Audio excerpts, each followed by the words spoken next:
할렐루야. 여러분 너무 반갑습니다.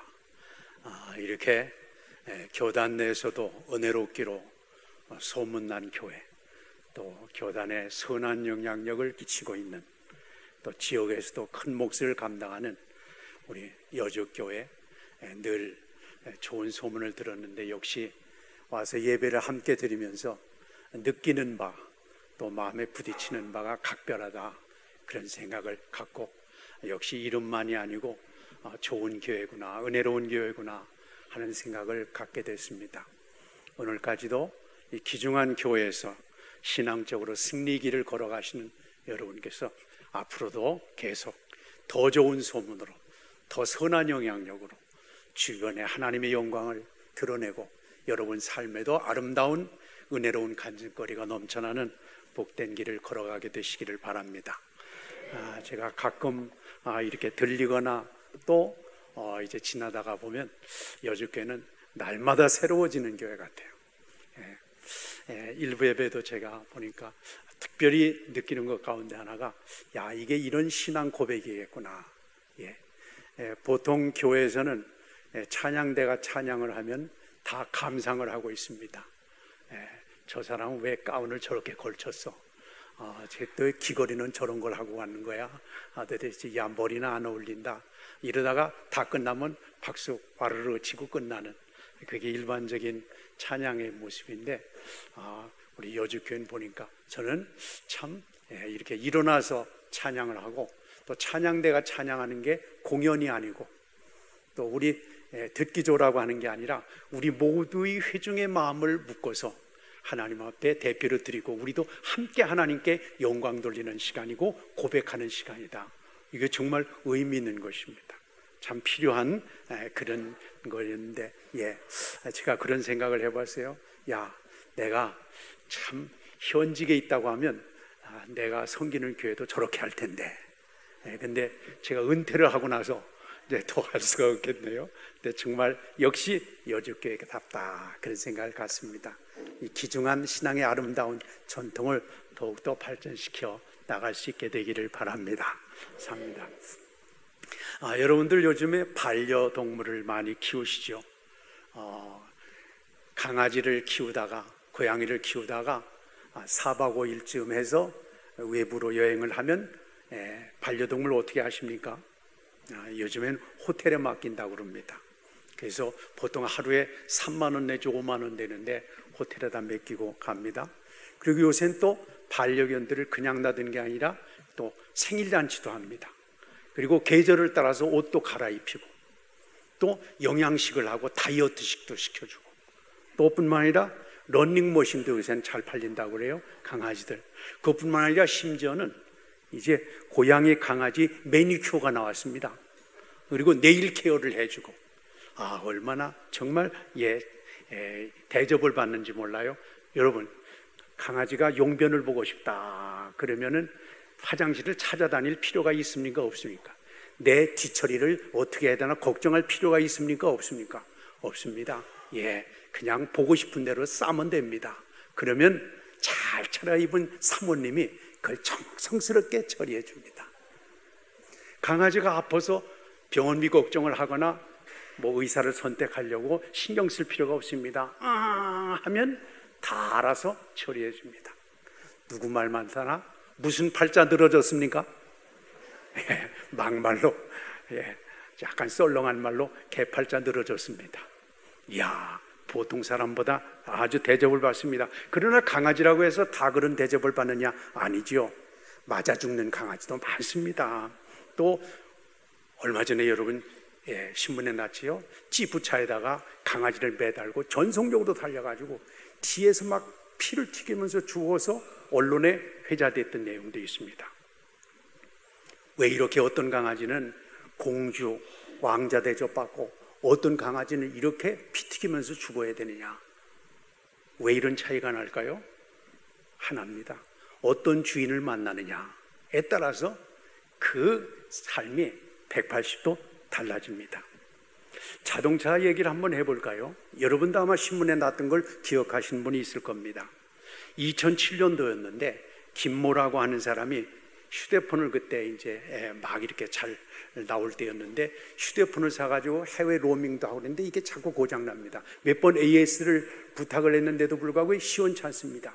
아주 기분이 나빴습니다. 이래서 자기가 모는 차, 그 차종을 신문에서 보니까 벤츠 S클래스 500입니다. 시가로 약 2억 원 정도 되는 이 벤츠 S클래스 500짜리를 몰고 을지로 입구에 있는 SK텔레콤 본사의 정문을 들이받았습니다. 자동차가 완전히 깨지고 그 앞에 유리문이 다 깨져가지고 뭐 한참 신문에 났던 적이 있었습니다. 그것만인가? 1982년산 포니2가 있습니다. 지금부터 약 한 40년 전인가요? 나온 포니2가 지금도 굴러다녀요. 텔레비전에서 보니까 잘 닦고 조이고 기름치고 해가지고 지금도 굴러다니는데 이거 명물이라는 겁니다. 그래요. 아무리 고급 자동차도 주인 잘못 만나면, 관리자 잘못 만나면 흉물이 되고 흉기가 됩니다. 반면에 아무리 오래된 자동차라고 하더라도 관리인, 주인을 잘 만나면 정말 200% 효력을 발생합니다. 사랑을 받는 경우도 많이 있는 것을 봅니다. 자, 우리 인간이 말이죠, 성자다 아니면 정말 흉악범이다. 뭐가 다릅니까? 몸무게가 다릅니까? 생긴 게 다릅니까? 키가 다릅니까? 아닙니다. 그 속에 어떤 마음을 품고 있느냐에 따라서 성자도 될 수 있고 흉악범도 될 수 있는 것이 사실일 겁니다. 우리 마음속에 우리를 이끌어 나가고 있는 어떤 주체가 있습니다. 사람들이 그래요. 보통 사람들이요, 가만히 있다가도 어떤 반응이 오면은 움직이는 사람이 있습니다. 어떤 사람은 가만히 있다가 돈 얘기가 나오면 눈이 번쩍거리는 사람이 있습니다. 어떤 사람은 감정을 주체치 못해서 욱하는 감정이 나오면, 어떤 사람은 명예에 대해서 약간만 자존심 건드리면 확 올라가는 사람이 있습니다. 어떤 사람은 순간의 쾌락이 그를 움직여가는 사람도 있습니다. 뭔가 우리는 우리 마음속에 나를 운전해가는 운전자리가 있는데 이 마음을 어디다 두느냐에 따라서 그 인생이 180도 달라집니다. 여러분, 요즘에 텔레비전 보기가 얼마나 섬찟합니까? 엊그제 흉악범이 잡혔잖아요. 20대인가 이 청년이 엄청난 살인극을 벌였는데 기자가 물어봤습니다. 왜 그랬습니까? 저도 제정신이 아니었던 것 같아요. 그러니까 정신줄을 놓고 있다가 어디에다가 내 마음을 주느냐에 따라서 그 인생이 잘하면 성자도 될 수 있고, 잘못하면 그 인생은 완전히 많은 사람들에게 고통과 아픔을 주고 살아가는 그런 삶이 될 수도 있습니다. 그래서 잠언 4장 23절에 그랬죠. 무릇 지킬 만한 것 가운데 네 마음을 지켜라. 생명의 근원이 여기서 나는 것이다. 우리는 하루에도 많은 생각들이 오고 갑니다. 그래서 5만 가지 생각을 다 한다 그러잖아요. 보통 하루에 사람들이 이 머릿속에 약 5만 내지 7만 가지 생각이 딱 들어간다고 그래요. 여러분, 저를 보면서도 그랬을 것 같아요. 저 사람이 어디서 살까? 몇 년 전에 원로가 됐을까? 저 사람 교회는 어떨까? 올 때는 교통은 안 밀렸을까? 뭐 먹고 왔을까? 여러 가지 생각을 많이 탁탁탁탁 할 거 아니에요? 이성원 목사님은 따님 때문에 대만 갔다는데 이거 어떻게 일은 잘 됐을까? 여러 가지 생각에 여러분들이 많이 이게 많다. 근데 이렇게 흘러가는 많은 생각들 가운데 내가 어떤 생각에 붙잡히느냐, 그렇죠? 또 뿐만 아니라 내가 무엇을 붙드느냐에 따라서 그 인생은 180도 달라질 수 있는 것이 사실입니다. 많은 사람이요, 인생이 자기 마음대로 안 들고 힘들어지면 환경을 탓하고 부모에게 불평하고 세상을 욕하고 심지어 하나님까지도 원망하는 경우가 있습니다. 그러나 여러분, 진정으로 문제가 어디에 있는 것일까요? 내 자신, 가정, 사업체, 심지어 나라까지도 따져들고 보면 이 인생을 누가 조종하고 있느냐, 누가 이끌고 있느냐, 누구에게 그 운전대를 맡겼느냐, 그것에 따라서 개인적으로나 가정적으로나 이 공동체, 나라 말할 것도 없이 운명이라고 하는 것이 180도 달라질 수 있는 것이 사실입니다. 여러분 생각을 해보십시오. 에덴 동산이 어떤 데예요? 모든 거 다 갖춰졌습니다. 하나님께서 보시기에 정말 좋았다고 그랬습니다. 근데 인간의 불행은 없는 데서 시작된 게 아닙니다. 모자라는 데서 시작된 것이 아닙니다. 인간의 불행은 가장 완벽하게 갖추어진 에덴 동산에서 시작했습니다.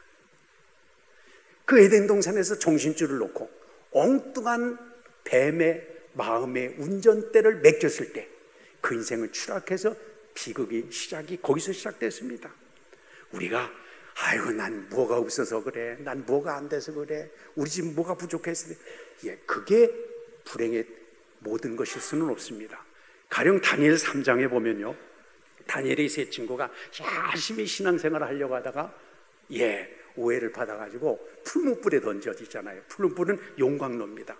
수천도 끓는 용광로잖아요. 근데 거기에 던져지게 됐습니다. 근데 그 성경에 보면 재밌습니다. 불 속에 던져졌던 그 다니엘의 세 친구가 넷이 그 불 속을 산책하다가 산보하다가 나왔다고 했잖아요. 천사가 거의 동행하면서 산보하다가 나왔습니다. 왜 그랬을까요? 풀무불도 하나님이 만드신 거 아니겠습니까? 그 불의 온도도 하나님이 제어하는 것이 아니겠습니까? 그 불보다도 더 센 면역력을 하나님께서 다니엘의 세 친구에서 주시니까 다니엘의 세 친구를 풀무 속에 던지려고 했던 병사들은 오히려 그 불에 타 죽었지만 오히려 다니엘의 세 친구는 찜질방에서 삭신 아팠는데 시원하다 하고 거기서 찜질하고 나왔다는 거 아닙니까? 그렇습니다. 아무리 좋은 환경이라도 주인 잘못 만나면 비극입니다. 아무리 열악하고 힘든 환경이라고 하더라도 그 환경을 이끌어 나가는 올바른 주인에게 내가 붙들리면, 올바른 주인의 손에 그의 삶이 갖고 간다고 한다면 그것은 오히려 비극이 아니라 간증거리로 바꿔지는 놀라운 기회가 되는 것입니다. 여러분, 우리가 마음대로 안 된다, 힘들다, 원망과 불평만 할 것이 아니라 진정으로 내 인생의 주인이 누군가, 욱하는 내 감정인가, 쾌락인가, 명예인가, 다시 한번 점검을 할 필요가 있는 것입니다. 우리 가정이 왜 이렇게 여러 가지 뒤죽박죽 힘들 일인가? 그놈 때문에, 이놈 때문에, 저것 때문이 아니라 뭔가 우리 가정의 주인이, 올바른 주인이 우리 가정을 운전대를 잡고 계신가 점검을 해볼 필요가 있는 겁니다. 추운 겨울날이었습니다. 런던 한 거리 모퉁이에 어떤 노인이 바이올린을 연주하고 있었습니다. 모자가 앞에 놓여 있습니다. 지나가는 사람들이 바이올린을 듣고 모자에다 적선을 해주는 것을 바라고 노인이 바이올린을 연주하는데 들어주는 사람이 없습니다. 날씨도 서늘한 데다가 저녁 때가 돼서 발걸음을 그냥 옮기고 있는데 한 사람이 앞에서 그걸 주의 깊게 듣고 있습니다. 젊은 남자가. 그러다가 그 노인한테, 노인 어른, 제가 한번 바이올린 연주해봐도 되겠습니까?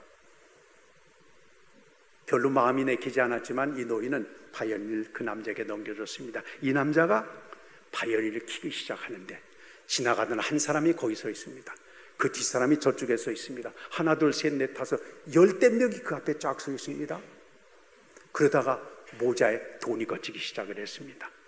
저쪽에서 한 사람이 냅다 소리를 질렀습니다. 와, 파가닌이다!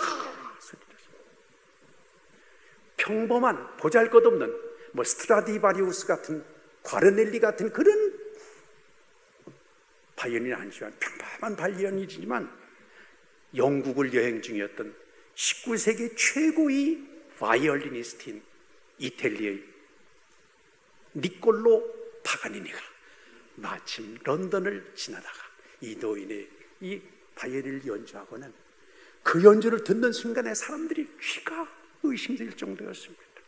가슴을 울리고 감동적인 황홀한 선율이 막 흘러나오는데 바쁜 사람들도 그곳에서 음악을 감상하면서 적선을 했다는 얘기가 있습니다. 여러분, 우리 인생을 바이올린이라고 생각해 보세요. 우리 가정이 바이올린이라고 생각해 보세요. 또 내 몸이 악기라고 생각해 보세요. 바이올린보다도 우리 몸은 하나님께서 만드신 완벽한 존재입니다. 우리 인간 몸처럼 기적적인 존재가 어디 있습니까? 근데 우리 몸에서 나오는 소리가 늘 불평하고 원망하고 짜증하고 탓하고 안 되고 구정물만 나온다고 한다면 이거 뭔가 문제가 되지 않겠습니까? 하나님께서 만드신 최고의 걸작인 인간의 몸이 오히려 파가니니가 연주했던 그런 것보다 훨씬 더 좋은 소리가 나야 되는데 그렇지 못한 이유가 어디 있겠습니까? 주인을 잘못 만났기 때문에 그렇습니다. 우리가 오늘날 잘 산다고 한다면, 은혜롭게 산다면 그건 주인을 잘 선택한 것입니다. 우리가. 그러나 우리 인생이 왜 이렇게 됐을까? 우리 가정이 이렇게 됐을까? 공동체가 이렇게 됐을까? 그렇다면 그 개인, 가정, 공동체의 주인의 자리를 엉뚱한 존재한테 맡겼기 때문입니다. 엉뚱한 존재에 끌려가기 때문에 그렇습니다. 본래 주인은요, 어떤 물건이든지 주인은 누가 주인일까요? 만든 사람이 주인일 것입니다. 또 하나는 주인은 그걸 돈 주고 산 사람이 주인일 것입니다. 근데 여러분, 우리는 누가 만들었습니까? 시편 100편 3절에 말했습니다. 여호와 그는 우리를 지으시니시요 우리는 그의 것이니. 고린도서 6장 20절에 그랬습니다. 주님 피로 우리를 값주고 사셨다. 본래 우리는 하나님의 작품인데도 불구하고 우리 인간이 교만하고 오만해서 에덴 동산에서 주인의 자리를 엉뚱하게 마귀에게 넘겨주고 말았습니다. 그러자 예수님께서 십자가의 보혈로 말미암아 우리를 다시 피로 값주고 사셔서 하나님의 것이 됐습니다. 우리는 두 번째 하나님의 것이 되었습니다. 그런데도 불구하고 아직도 우리는 주인의 자리를, 내 감정이, 내 욕심이, 내 명예가, 내 경험이 틀켜지고 갖고 나가는 가운데서 주님을 슬프시게 하는 경우가 얼마나 많습니까? 여러분, 맥가이버라는 드라마가 옛날에 있었잖아요. 야, 참 그 요술설입니다. 아무리 첨단 무기로 덤벼도, 아무리 어떤 흉기를 가지고 덤벼도 맥가이버는 아무것도 없이 그냥 맥가이버 칼 하나만 가지면 폐품 같은 것도, 너저분한 쓰레기 같은 것도 강력한 무기가 되고 도구가 돼가지고 그 위기를 헤쳐나가는 모습을 보잖아요. 여러분, 주님의 손이 맥가이버 손보다 못하겠습니까? 주님께서는 오늘 또 우리에게 말씀하십니다. 김집사야, 내가 내 인생을 한번 연주해보면 안 되겠니? 내가 네 가정의 주인이 돼서 네 가정을 정말 아름다운 소리를 내는 가정으로 만들면 안 되겠니? 네 마음을 나한테 줄 수 없니? 내 마음을 나한테 맡길 수 없니? 주님은 우리를 도전해 오고 계십니다. 가룟 유다를 보세요. 예수님이 12제자에 뽑혔습니다. 하는 존재입니다. 그런데도 불구하고 가룟 유다는 예수님을 따르면서 마음을 꼭 닫고 있었습니다. 예수님께서 하시는 것이 마음에 안 들었습니다. 그래서 늘 옥합을 깨뜨린 여인한테도 불평을 했습니다. 요한복음 12장 13장에 보면 그때 마귀가 예수님을 팔려는 생각을 쏙 집어넣습니다. 마음이 틈이 벌어지니까 마귀가 팔려는 생각을 집어넣고 14장 27절에 가서 보면 그 다음에 마귀가 아예 그 안에 들어가서 했습니다. 그럴 때 가룟 유다는 예수님이 12제자에 뽑혔지만, 많은 은혜로운 말씀을 들었지만, 3년 동안이나 예수님이 기적을 체험했지만 그는 지옥의 나라로 떨어지고 말았던 것을 봅니다. 사랑하는 여러분, 우리 마음의 주인이 누구십니까? 우리가 입으로만 그냥 고백하고 말로만 하는 것이 아니라 진정으로 내 인생을 갖고 나가는 주인이 예수님이신가 한번 생각해 보시기 바랍니다. 베드로는 그물을 던져서 고기를 많이 잡은 후에 예수님을 따랐습니다. 처음에는 이분만 따르면 나 걱정할 거 없겠다 그래서 베드로가 예수님을 따랐는데 신령한 은혜의 말씀을 듣지요. 보리떡 5개 물고기 2마리로 엄청나게 먹지요. 뭐 바다 위를 걸어 다니지요. 또 뿐만 아니라 주는 그리스도시요 살아계신 하나님의 아들입니다 고백하니까 칭찬됐죠. 막 날아다니는 것 같았습니다. 근데 다 그런 것만은 아니었습니다. 어떤 때는 예수님께로부터 사탄이라는 말로 책망도 듣고, 나중에는 예수님을 부인해서 막 엄청 울었습니다. 야, 되는 것 같다가도 안 되는구나. 모든 게 이제 가능하다고 생각했는데 나는 아무것도 아니야. 내가 무슨 예수님의 수제자야. 나는 믿는 것도 아니야. 막 엉엉 울고 난리를 폈습니다. 그러다가 예수님이 승천하신 뒤에 마지막 유언이라도 들어드리자. 그래서 약속하시는 것을 기다리라는 주님의 음성을 따라서 다른 제자들을 데리고 나가야 될 것에서 간절히 기도했습니다. 우리 능력 있는 예수님도 잡혀 죽으셨는데 우리가 죽는 건 시간 문제다. 나가서 죽나 여기서 죽나 마찬가지인데 우리 기도하다가 그냥 죽으라면 죽겠다는 마음을 가지고 마지막으로 의지할 때 오순절에 성령으로 충만했습니다. 그 기운이 그들을 싹 사로잡았습니다. 순간 이제까지는 자기들이 예수님을 붙들었는데 이제 자기들이 예수님을 붙드는 것이 아니라 예수님께서 자기들을 붙들어 주셨습니다. 믿으려고 노력하는 것이 아니라 그냥 믿어졌습니다. 하나님이 붙들어 주셨습니다. 삶이 바꿔졌습니다. 시야가 달라졌습니다. 용기가 생겼습니다. 사랑이 부어졌습니다. 담대함이 생겼습니다. 소망이 넘쳤습니다. 그러니까 사도행전 2장에 보면요, 세상 사람들이 보면서 그랬어요. 예수님이 제자들을 보면서 저놈들이 저게 제정신이 아니네, 저거 제정신이 아니야, 그러면서 세술에 취했다고 그렇게 말했습니다. 여러분, 신앙은 뭘 지키는 것이라기보다는, 뭘 열심을 내는 것이라기보다는 취해서 살아가는 겁니다. 세술에 취해야 됩니다. 성령님께 붙들리시길 바랍니다.